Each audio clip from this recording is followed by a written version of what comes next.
Yes, everybody, welcome back to the channel. Stephen Howson. 5 things that we learned yesterday watching Lens in what was probably our last chance to see what will be our proper first choice 11. Now, I would expect United probably play another game internally, probably Tuesday, maybe Wednesday.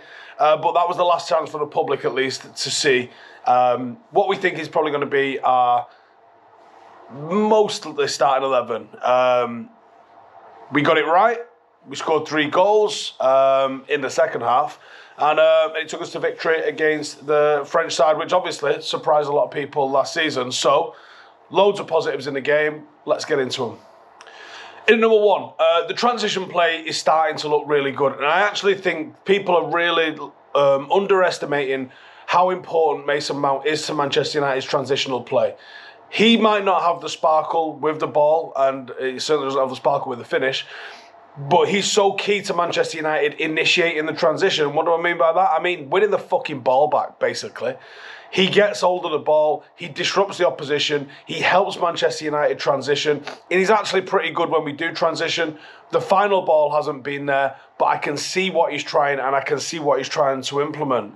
We were really active in the first half. I mean, the transitional ball for the chance that he missed, Bruno getting a ball, hits right across it, puts it into the path for Garnacho. Garnacho knocks it back in for Mount. He should have finished it. He didn't finish it. But that doesn't mean that you throw away that entire move and the entire mentality of what we saw there. It is pre-season, and this is where you're allowed to make mistakes, and this is where you're allowed to test out things and try things and see the patterns and the shapes and all that sort of stuff that you want to see when you enter the season properly. And we saw that. The forward 3 looked really sharp. United arguably could have been 3 goals to the good. And that's what it's all about. You shouldn't be looking at the results of pre-season. You should be looking at the performances in pre-season. And I was quite happy with the performances. Like I said, we could have been 3 goals up. We were unlucky to be 1 down by the end of the first half, but we did rectify that in the second half.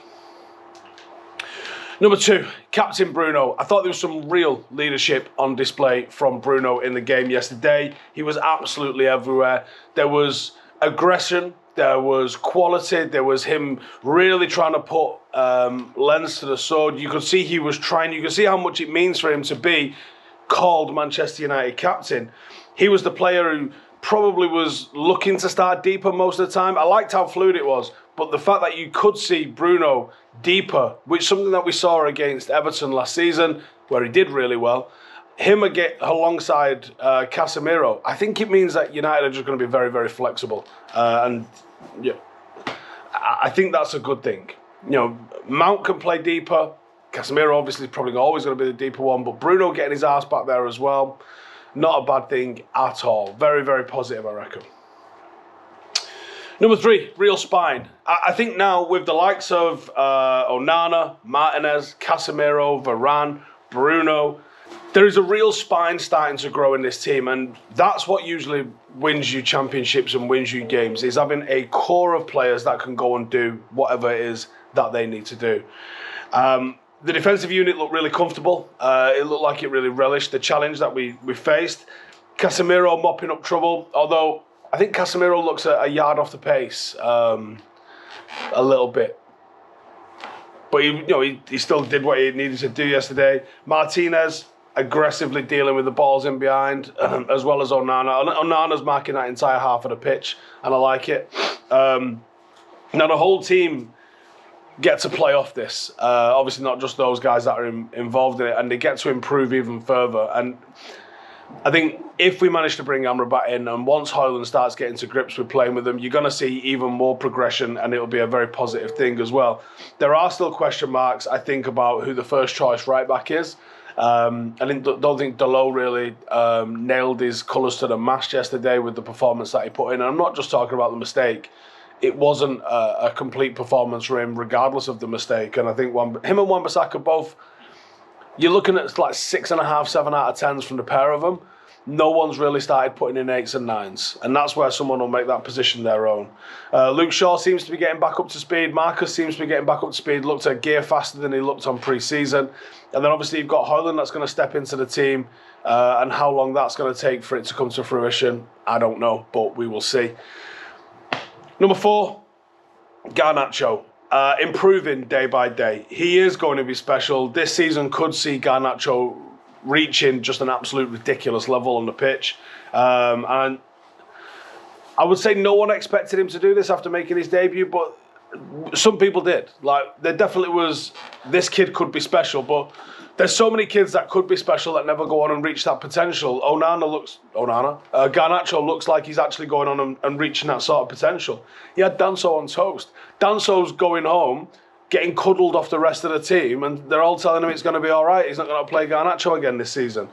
Brilliant first touch. Like, sometimes a player can determine what happens next by where their first touch is, and sometimes that can look heavy, but it can be deliberate. For example, when I remember Paul Scholes, the thing I remember about Paul Scholes is he would do double movement, so he would move one way, dummy to the other, allow the ball to run across him, and then pick it up. Paul Scholes, in doing that, has beaten 1 or 2 defenders without even touching the ball. That's an absolute madness.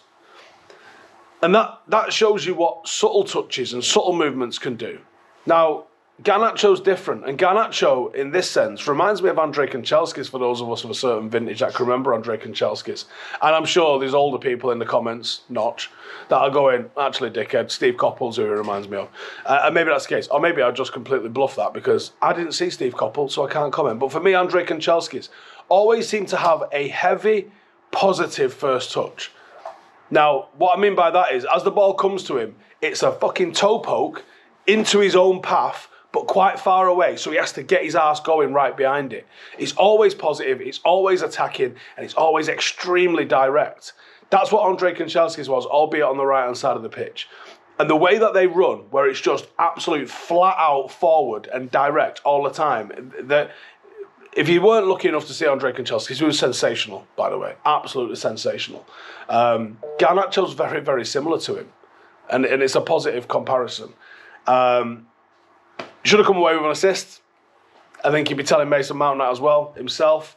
And he could have walked away with a goal. But impressive showing nonetheless, and certainly giving Erik ten Hag some headaches. And any player that's not in form, he's going, do you want to put your ideas up? Because this crazy little arsehole's going to get a game if you don't. And number 5, Ten Hag's team. We've been alluding this to a little bit, especially over pre-season, but we are seeing the fruits of pre-season labour. The style of play is evolving. We are getting more and more Erik ten Hag players into the first 11. The team that started yesterday played how I imagine Ten Hag wants United to play, albeit without a striker. And I think that's an extra dimension that comes into the team in a massively positive way. We were very unfortunate to go 1 down in the first half, but I don't think it can be understated just how good we looked before and after conceding that goal. I think we looked really, really ready. And I think, obviously, it's important how Højlund steps in and gets involved in this team. But I'm going to be honest with you, I am excited. The second half especially give us a lot of things to be positive about. And I can't wait for the season to start. I'm just on my way over now to the Aviva Stadium for the game against Bilbao. I'm expecting an entirely rotated side. I don't know who's travelled. I'm sure it's out there somewhere about who has travelled. But either way, we're going to go and have some fun. We're going to go meet loads of Irish Reds, and we're going to have a good time. Make sure to subscribe. See you in the next one.